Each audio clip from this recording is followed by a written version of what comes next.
Friends, have you ever looked around your life and felt like it just wasn't enough? Not enough money, not enough success, not the right house, not the right clothes. And maybe if you're being honest, you've tried to keep up with people who are living a life you simply can't afford, not just financially, but emotionally, spiritually, and mentally. Well, today I want to talk to you about something freeing, something that can bring you peace right where you are. Let's talk about being grateful and letting go of the pressure to be someone you were never meant to be. The trap of comparison. We live in a world that constantly tells us you need more to be happy. Social media, commercials, even people we know personally,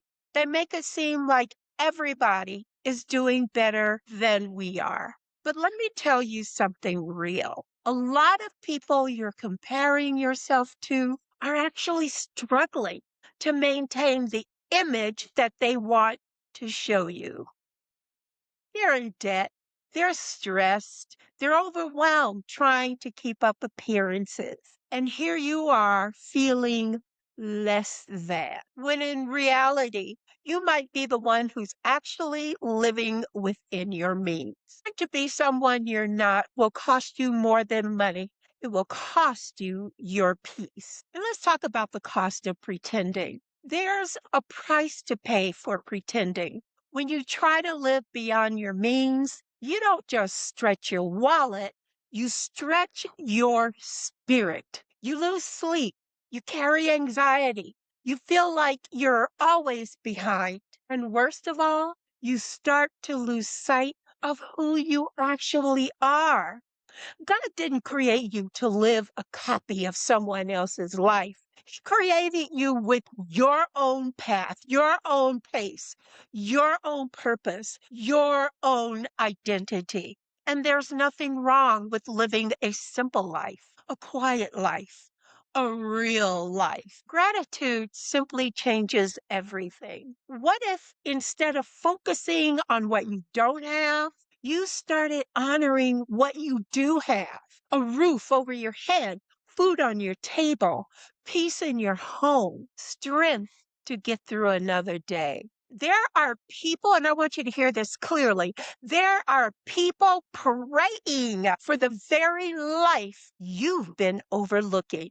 Gratitude doesn't mean you have to be perfect. It means you recognize that even in imperfection, you are still blessed. When you become grateful, you stop chasing and you start appreciating. And that is where peace begins. Let me share a little story with you. There was a woman who spent years trying to keep up with her friends. They wore designer clothes, drove luxury cars, took expensive vacations. So she did the same.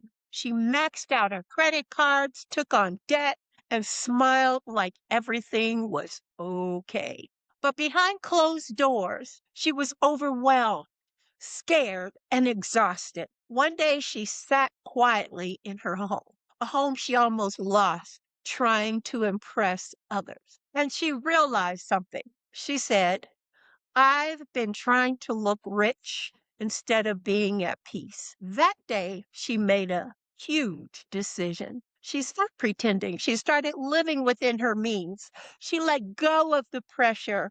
And for the first time in years, she felt free. I want you to be who God created you to be. You don't have to impress anybody, not at this stage in your life, especially, not at any stage in your life. You've earned the right to live authentically, to wear what you like, to live how you choose, to find joy in the simple things. Your value is not in what you own, it's in who you are. And who you are is already enough because that's how God created you. So today I want to challenge you. I want you to take a moment, look around your life, and with fresh eyes, instead of saying, I wish I had more or I wish whatever, Say this instead: thank you for what I have.